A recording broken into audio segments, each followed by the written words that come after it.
दादा, तुम्ही उद्धव बाळासाहेब ठाकरे या पक्षाचे एक सदस्य सोबत घेऊन सत्ता मिळवलेली आहे, परंतु त्या पक्षाचे नेते जे असं म्हणत आहेत की आमचा एकनाथ शिंदे यांच्या शिवसेनेला पाठिंबा नाही.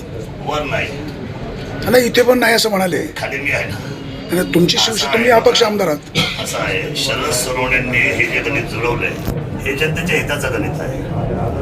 आणि पक्षाची पार्टीची जी आहेत व्यवस्था ती वर आहे चालू. आणि राज्यभरात तुम्ही पाहिलंय, काही ठिकाणी भाजपने काँग्रेसला बरोबर घेतलंय, काही ठिकाणी कुणाला कोणी कुणावर बरोबर घेतलंय. तर हे काही जुन्नर तालुक्यात झगडले असेल काय भाग. सचिन अहिर म्हणाले आमचा पाठिंबा नाही. नाही, सचिन आहेत काय साहेबांनी काय म्हटलंय आता हे तुम्हाला चांगलं माहिती आहे. कारण तुम्हाला झोप नाही. मला असं वाटतं की अरे हातूला किती लोकांनी मदत करेल हो. आमचं असं म्हणणं आहे, जनतेच्या बाजूने आपण सर्वांना राहिलं पाहिजे. जनता कुणाच्या बाजूने आहे, जनता त्यांच्या विरोधात आहे आणि जनता त्यांना कधी स्वीकारत नाही. आणि मी आजही मॅग्नेट सांगतो, चारही त्यांचे जे जिल्हा परिषद सदस्य आले त्याच्यामध्ये त्यांचा कवडी मात्र काडीचा संबंध नाही.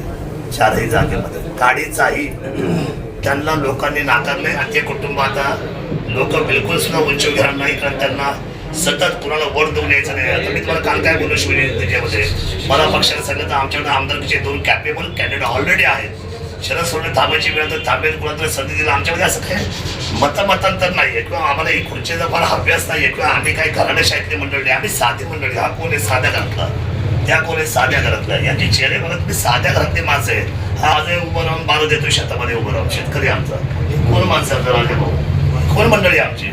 आम्हाला हे अशा पद्धतीचं राजकारण आम्हाला मान्य आहे. सर्वसामान्य जनतेचा विचार करणारं राजकारण. घराणेशाही बंगलेशाही हे आता संपली पाहिजे नाही. किती दिवस चालवणार आणि चालवायचं कारण काय. ठीक आहे, त्याच्याकडे पैसा असेल, आमच्याकडे द्यायला कोणाला पैसा नसेलही, पण आमच्याकडे तुम्हाला सर्वांना जनतेला द्यायला मान सन्मान मात्र 1,00,000% आहे. तुमच्या मान सन्मानाला सांभाळायची जबाबदारी मात्र आमच्या 100% शिवसेनेची होती, आहे आणि राहणार. त्यामुळे ते काय म्हणतात हे काय म्हणतात आता हे फाटलं. आता सभापती डिक्लेअर झाला, उपसभापती तुमच्या समोर विराजमान झाला आणि तालुक्यामध्ये ते काही आमचे दुश्मन नाही, पण तालुका चालवायची त्यांची कॅपॅसिटी नाही. कॅपॅसिटी लागते तालुका चालवायला. करोनामध्ये आमच्या सर्व लोकांनी जीवाचं रान केलं. बाबूराव असेल, मी असेल, मौलेश्वर असेल. आम्ही सोडलं नाही तालुका. काही लोक पुण्याला जाऊन बिंदास झोपले आरामात. लोकांना विसर पण पडतो. ही विसराळ दुनिया आहे. काय झालंय 5 वर्षामध्ये विसरून गेले लोक. पण ठीक आहे, या निवडणूक त्यांनी पुन्हा लक्षात ठेवलं की बाबा हे काही कामाचे नाही. आणि त्यामुळं अजितदादांच्या लाटेमुळे जी काही लोक 4 आले, ते 4 पण त्यांच्याबरोबर नाही आहेत ते म्हणून मी आपल्याला सांगतो खातो नाही. त्यांचे माझे पण संबंध जवळचे, ते सगळे माझ्याशी बोलतात सुद्धा. हा जगात जेता वरती निर्मात्याचा न्याय. जो चांगलं वागेल, जो चांगलं थांबेल, जो चांगलं बोलेल, जो लोकांचा सन्मान करेल, तो समाजात टिकेल. मी नेहमी सांगत असतो, आम्ही राजा का बेटा राजा नाही होगा, जो काम करेगा वो राजा होगा. हे काम करतील. यावेळी उन्हाळा कडक आहे. शासनाचा टँकर तिथं जाणार नाही. तिथं आमच्या पंचायत समितीचे सभापती, उपसभापती, आपले सगळे सदस्य सगळ्या भागाचं नेतृत्व करतील. आमचे तालुका प्रमुख आहेत, त्याच्यामध्ये आदरणीय माऊलेश्वर आणि बाबूराव आहे. ही सगळी मंडळी 100% न्याय देतील. एकही थेंब पाणी आम्ही कुठल्याही माणसाला आणि कुठल्याही रहिवाशाला कमी पडून देणार नाही. आजच तुम्ही तालुक्याचे आमदार आहात. तुमची सत्ता इथं पंचायत समितीवर आलेली आहे. मग अशी आपण छत्रपती शिवाजी महाराजांना जिथे हार घातला, तिची मेघडंबरी आहे, त्याची दुर्दशा झालेली आहे. हे सगळ्या गोष्टी होतील. दूरदर्शनचा अख्ख्या तालुक्याचीच केली होती मी यायच्या आधी सर्वांनी. आता कुठं गेलाय तालुका. काय शिवजयंतीचा महोत्सव झाला. तुम्हाला कसा वाटला?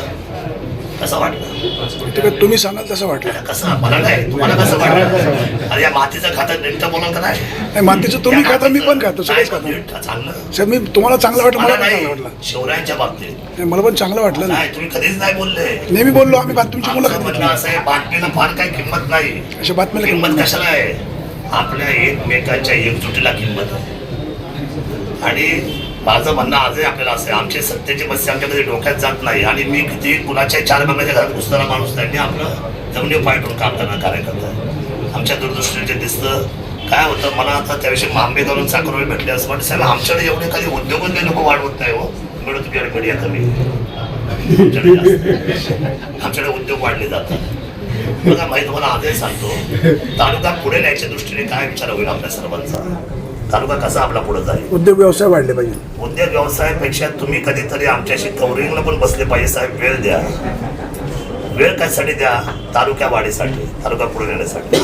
आपण पुढे घेऊन जाऊ तालुका. हा तालुका तुम्ही आज आमचं सगळ्यांचा असलेलं 40 वर्षाचे 40 वर्षाचं सेकंड पिढी येणार आहे, 11 जनरेशन. त्यांना आपण हातात काय देणार आहोत? मी तुम्हाला त्याविषयी पण सांगितलं. मी काय आता समजा दोन्ही वेळेला आमदार झालो, परत सारखा आमदार या खुर्चीवर बसेल न बसेल आम्हाला त्यात स्वारस्य नाही, पण तालुका पुढे नेण्यामध्ये आणि 1 नंबर करण्यामध्ये आम्हाला स्वारस्य आहे. ही पंचायत समितीचं मी मागच्या वेळेला पंचायत समितीचं सभापतीपद बघितलं, त्यांच्याकडे होतं त्यांच्याकडे. अहो ते कळले त्या तालुक्यालाही सभापती होते म्हणून.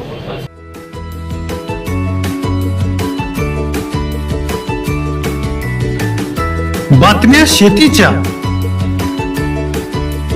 बातम्या मातीच्या, बातम्या अन्यायाच्या, गुन्हेगारीच्या,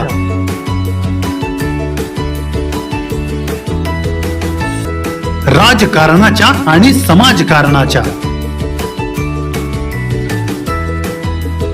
शोषणाविरुद्ध बुलंद आवाज, जनसामान्यांच्या हुंकाराची गाज, सत्कार्याला प्रोत्साहन, दुष्कृत्याला अनुशासन, निर्भीड, निस्पृह, सडेतोड, बेधडक आणि रोखठोक म्हणजेच विघ्नहर टाइम्स. शोध बातमीचा, ध्यास सत्याचा. आपलं चॅनल, आपली बातमी. सबस्क्राईब तर कराच, पण बेल आयकॉनवर क्लिक करायलाही विसरू नका.